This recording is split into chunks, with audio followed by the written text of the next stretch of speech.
السلام علیکم ورحمۃ اللہ وبرکاتہ۔ بسم اللہ الرحمن الرحیم۔ معزز ناظرین، آج آپ دیکھنے جا رہے ہیں اپنے فیورٹ چینل پر نیو ناول طائف سے بی بی تک کا سفر، ایپیسوڈ نمبر 3۔ اب چلتے ہیں اپنی ویڈیو کی جانب۔ تناوش کے بھائی کے قتل کرنے کے بعد دلاور شیخ تناوش کی عزت کو تار تار کرنے کے لیے تناوش کے گھر پہنچتا ہے۔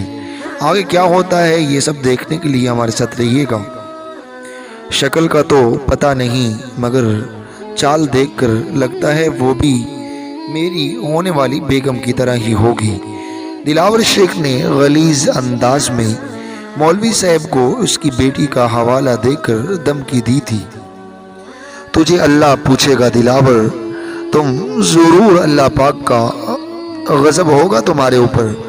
آنسو بہاتے ہوئے محبوب الہی وہاں سے سر جھکا کر چل پڑے۔ اپنی معصوم بیٹی کا نام ایک غلیظ گنڈے کے ہونٹوں سے سن کر اس کی ہمت جواب دے گئی تھی۔ گاؤں والوں نے پہلے ہی دلاور شیخ کے خلاف کوئی کارروائی کرنے سے انکار کر دیا تھا۔ بڑے بڑے محلے میں سینکڑوں کی تعداد میں جوان موجود تھے اور ان پر دلاور شیخ چند گنڈوں کی مدد سے حکومت کر رہا تھا۔ کیونکہ وہ اکٹھے نہیں تھے، سب کے اپنے اپنے غم اور اپنی اپنی ترجیحات تھی۔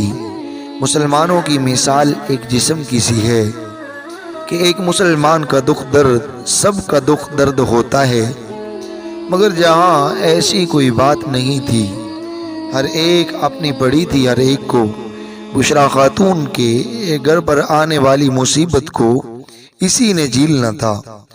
اگر اس ایک کی مصیبت کے خلاف تمام محلہ ایک کا کر کے دلاور شیخ کے سامنے آ جاتا تو وہ ان کا کچھ نہیں بگاڑ سکتا تھا، لیکن بشرا کے لیے دوسرا کوئی بھی اپنی پرسکون زندگی میں زہر نہیں گھولنا چاہتا تھا۔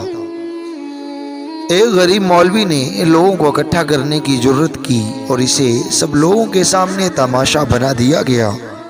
مولوی صاحب کی بیٹی کو پڑھنے والی دھمکی ملے بھر کے والدین کی جوان بیٹیوں کو دھمکی تھی۔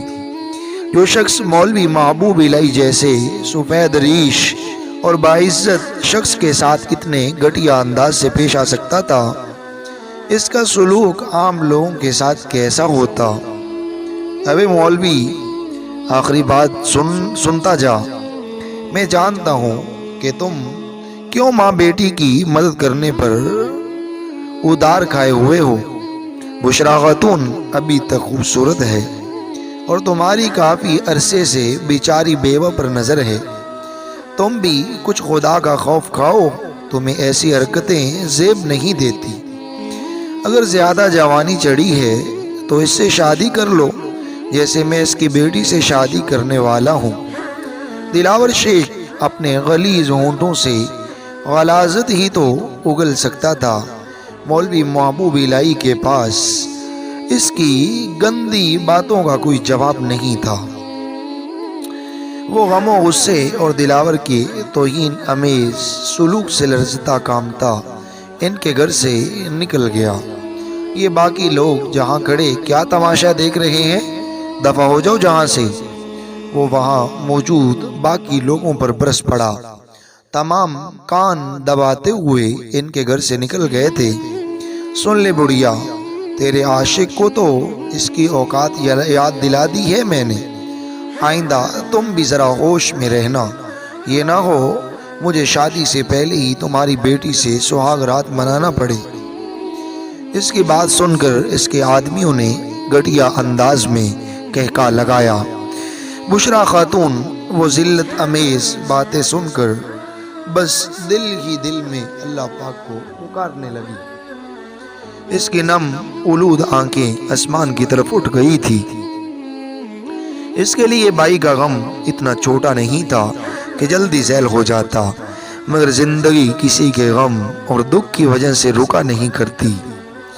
یہ تو بہتے دریا کی صورت ہر دم رواں دواں رہتی ہے، نہ تو خوشی کے انبار اس کی راہ میں رکاوٹ ڈال سکتے ہیں اور نہ غم کے پہاڑ اس کا راستہ روک سکتے ہیں۔ زندگی اسی دیگر پر چلتی رہی۔ اس نے دوبارہ کالج جانا شروع کر دیا۔ کالج ان کے گھر سے 1.5-2 کلومیٹر دور تھا اور وہ یہ سارا رستہ پیدل ہی طے کیا کرتی تھی۔ نہ تو اس کے پاس رکشے کا کرایہ ہوتا اور نہ بس کا۔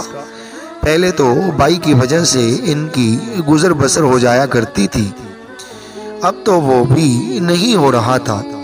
اس کا باپ ایک سرکاری محکمے سے ریٹائر ہوا تھا۔ اس کی محدود پینشن سے گھر کا گزارا نہیں چل سکتا تھا۔ بیٹے کی ناگہانی وفات کے بعد بشریٰ خاتون نے محلے کے متعول افراد کے ہاں کام کرنا شروع کر دیا تھا۔ 2-3 گھروں کے برتن بانڈے دھو کر اور اپنے گھر کی جھاڑ پونچھ کر کے اسے اتنا کچھ مل جاتا تھا کہ وہ زندگی کی گاڑی کو آگے دھکیل سکتی تھی۔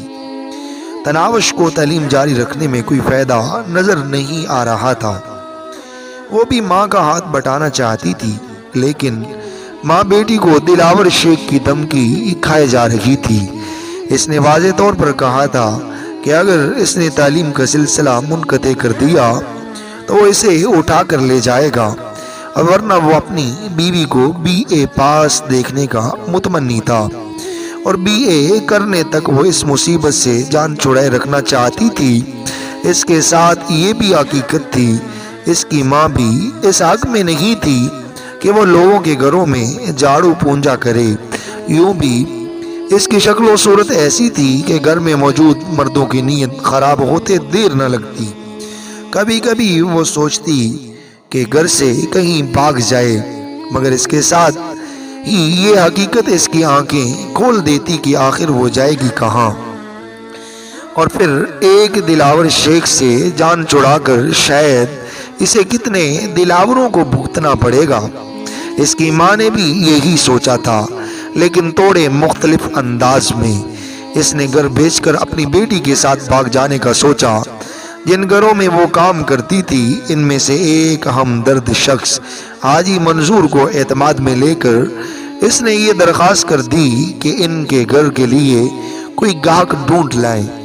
حاجی منظور بھی دلاور شیخ سے خوف زدہ تھا، لیکن یہ کام کوئی اتنا خطرے والا نہیں تھا کہ وہ صاف انکار کر دیتا۔ ٹھیک ہے بشریٰ بہن، میں کوشش کروں گا، اس نے اس بات میں سر ہلاتے ہوئے حامی بھر لی۔ 3 دنوں بعد اس نے بشریٰ کو بتایا کہ اس نے ایک پراپرٹی ڈیلر سے بات کر لی تھی اور وہ کسی بھی وقت ان کے گھر چکر لگا سکتا تھا۔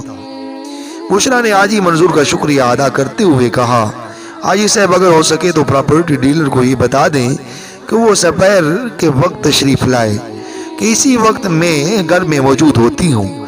ٹھیک ہے بہن۔ حاجی منظور اسی وقت موبائل فون نکال کر پراپرٹی ڈیلر کو یہ بات بتانے لگا۔ پراپرٹی ڈیلر اسی دن ان کے گھر آ گیا تھا۔ گھر کو اچھی طرح دیکھ کر اس نے جو قیمت لگائی وہ ان کی امیدوں سے کہیں کم تھی۔ میں اس گھر کے 10 لاکھ روپے سے زیادہ نہیں دے سکتا۔ نامعلوم اسے ان کی مجبوری کے بارے میں معلوم ہو گیا تھا، یا یوں ہی ماں بیٹی کو بے وقوف جان کر وہ کوڑیوں کے مول ان کا گھر عطیانہ چاہتا تھا۔ بشریٰ خاتون لجاجت سے بولی، بھائی جان، ہم غریب ماں بیٹی کا یہی ایک ٹھکانہ ہے اور اسے بیچ کر ہم اپنے سر چھپانے کے لیے کوئی اور جگہ دیکھیں گے۔ خدا را اتنی کم قیمت نہ لگائیں کہ ہم ایک کمرہ کا کوارٹر بھی نہ خرید سکیں۔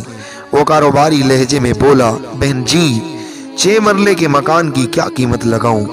بھائی یہ قیمت تو اس زمین کی بھی نہیں، جبکہ اس پر 2 پختہ کمرے، برآمدہ، برچی خانہ وغیرہ بھی بنا ہوا ہے۔ دیکھیں بہن جی، آخری اور حتمی بات کروں گا، اگر پسند نہ آئے تو کسی اور کو بلوا لینا، 12 لاکھ روپے دوں گا۔ بھائی جان، ہم غریبوں کا کوئی نہیں ہے، اور ہم نے اونے پونے میں یہ گھر آپ نے خرید بھی لیا تو ایک دن اللہ پاک کو جان دینی ہے۔ بشریٰ خاتون کی آنکھوں میں آنسو آ گئے تھے۔ محبوب شور کا آبائی گھر بیچتے ہوئے اس کا کلیجہ الگ کو آ رہا تھا، اور پھر خریدار اس کے دام ایسے لگا رہا تھا جیسے وہ کوئی جھونپڑی ہی تو خرید رہا ہو۔ بہن جی یہ میرا کاروبار ہے، چند ٹکے میں نے بھی تو کمانے ہوتے ہیں، اگر آپ کو پسند نہیں ہے تو آپ نہ بیچیں، یوں مجھے آخرت کی دھمکیاں تو نہ دیں، میں آپ سے چھین توڑی رہا ہوں، میں نے ایسا تو نہیں کہا بھائی جان۔ بشرا خفیف سی ہو گئی تھی، اس نے آدم تائی کی قبر پر لات مارتے ہوئے کہا، اچھا ٹھیک ہے بہن جی، 15 لاکھ دے دوں گا۔ بھائی جان ہم ماں بیٹی کو کوئی اندازہ نہیں ہے، میں کل حاجی صاحب سے معلوم کر کے آپ کو بتا دوں گی۔ بشرا خاتون اتنی بچی تو نہیں تھی کہ فوراً ہاں کر دیتی۔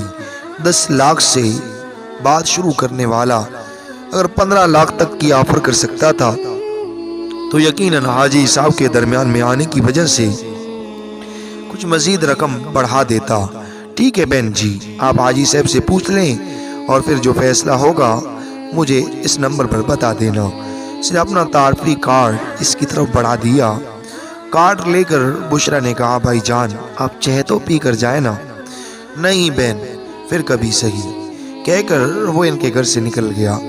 اگلے دن بشرا خاتون نے حاجی منصور سے گھر کی بابت مشورہ لیا۔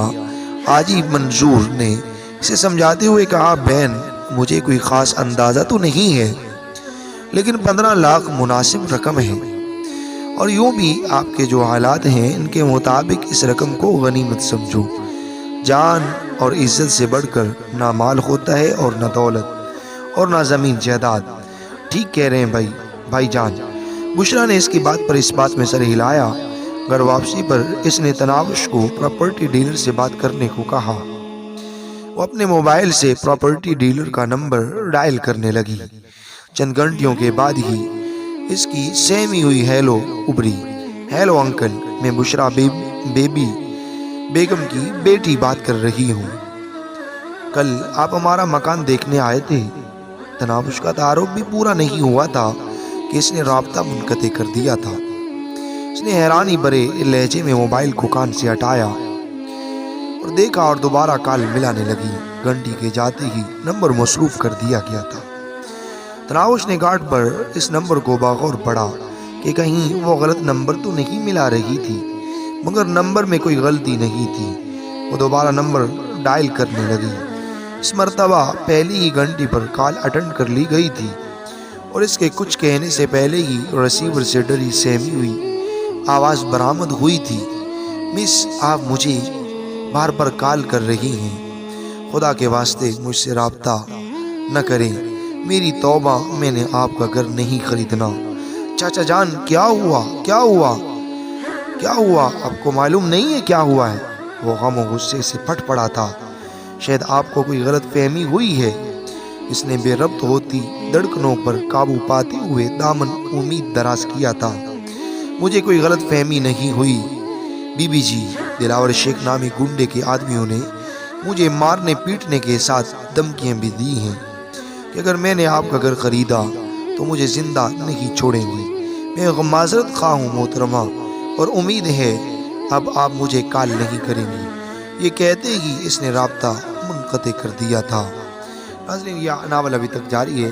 اب آگے نیکسٹ والے ایپیسوڈ میں دیکھیں گے کہ آیا کیا ہوتا ہے، کیا بشرا بیگم اپنا مکان بیچ سکے گی یا نہیں، اور کیا بنے گا بیچاری مظلوم تناوش کا، اور یہ گنڈا کیا کرے گا اس کے ساتھ۔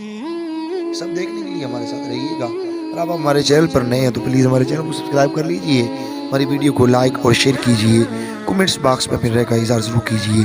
جزاکم اللہ خیر۔ اب ہمیں اجازت دیجئے نیکسٹ ایپیسوڈ تک۔ اللہ حافظ۔